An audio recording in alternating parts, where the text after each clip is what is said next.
Азыр көп эле айтып атышпайбы, ой ташыйып келсе эле коркуп кетишет, ташыйып келсе эле ошол чуркап калышат, иштеп калышат депчи.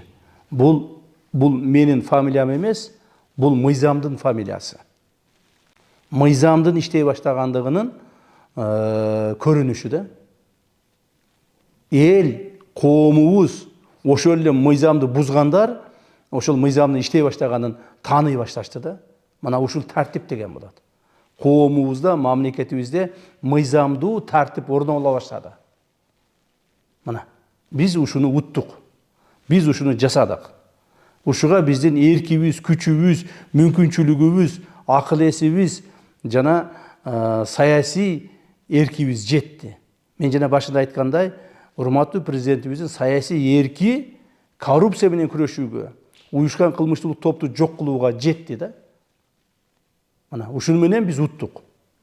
Ал эми биздин жоготуубуз эмне? Биздин жоготуубуз негизинен башында эле айтып өткөндөй, биз бул өмүрдө чогуу жүргөн көптөгөн тааныш тамырларды, досторду, жакын тууган уруктарды жоготтук.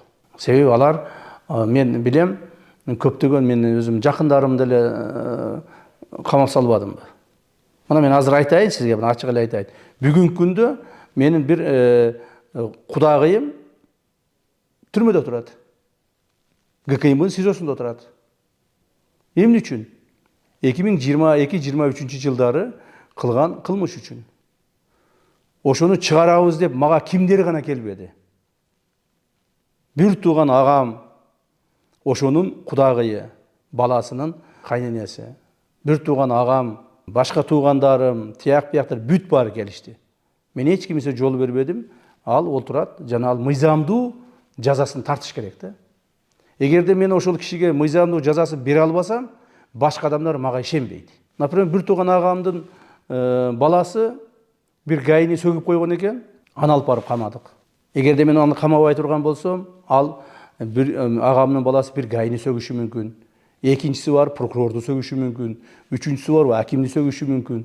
Коомубузда ошондо баягы тартип эмес, бардак башталат да. Ошол болбош үчүн ошо көзү өтүп кеткен бир тууган агамдын баласын апарып мен камадым. Анын бир туугандары жана башкалардын бардыгы мени жек көрүшүп атат. Жек көрсөм эмне кылайын? Мен үчүн мамлекеттик тартип керек. Мен азыр ушу мамлекеттик тартипти орнотууну, ички, сырткы коопсуздукту камсыз кылуунун жетекчиси катары, ошол органдын жетекчиси катары. Өзүм принципиалдуу болбосом, анда бул органды, мен мамлекеттик органды башкара албай калам да. Ошондуктан жана сиздин сурооңузга жооп берип жатып ойлонуп кеттим. Ал эми ушул коррупцияга каршы күрөшүүдө, уюшкан кылмыштыкка каршы күрөшүүдө жеке өзүмдүн, жакындарымдын жакындарымга анча эмес, бирок өзүмдүн мындай коопсуздугума да чоң коркунучтар бар экендигинин, болуп келгендигинин, азыр дагы бар экендигинин, мына кийин дагы боло тургандыгын мен сезем да. Мен муну билем. Себеби бул бая мен айткандай бир кайсыл бир топтун эле эмес, бир доордун, ошол доордо жашаган чоң бир катмар элге каршы биз күрөш жүргүздүк да. Күрөш жүргүздүк. Жана ошол күрөшүбүздү мен ойлоймун аягына чыгабыз.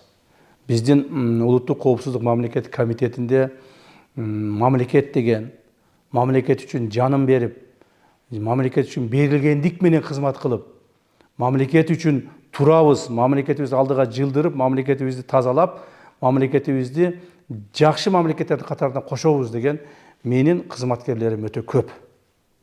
Жана мен ошолорго ишенемин, ошолор менен чогуу ушул жумушту аткарып атабыз.